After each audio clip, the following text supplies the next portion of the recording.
And Zelenskyy addressed the U.S. Congress on Wednesday, pleading for Washington to do more to help Ukraine in a conflict with Russia. Now, Nathan King tells us more.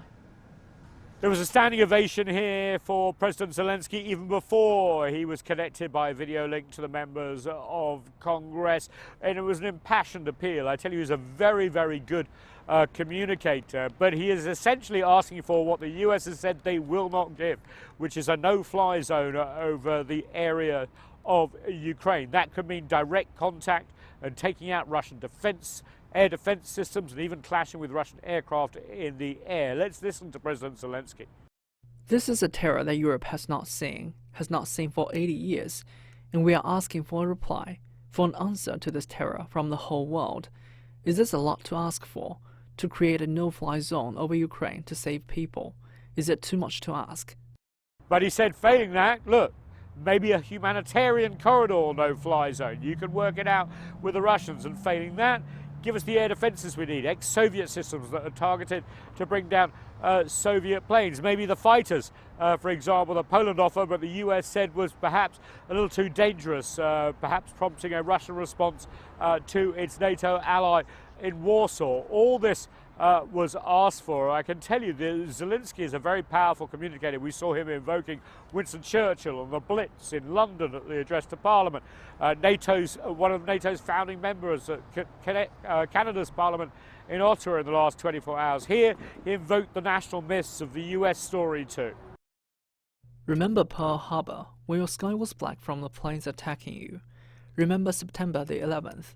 You could not stop it. Our country experienced the same every day.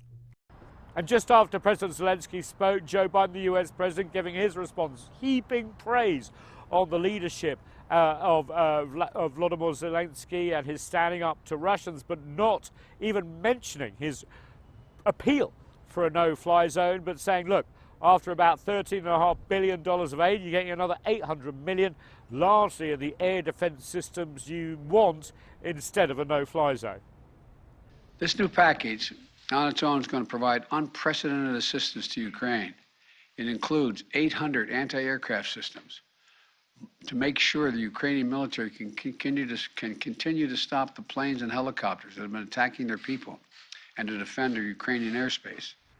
Now, all this appeal has gone down very well in Western capitals. The problem is, of course, is that we are seeing some Ukrainian territory under huge bombardment, including the areas like Mariupol and Kharkiv, etc., and even Kiev, the capital. And the feeling is, from Ukraine at least, is they need more than just cash from Western capitals. They need more of a commitment. Also, the feeling here in the US is that even though Joe Biden has done a good job in controlling the narrative and bringing Western capitals on board, he could do more, and the political opposition is starting to warm to the idea of a no-fly zone, but that could have huge implications.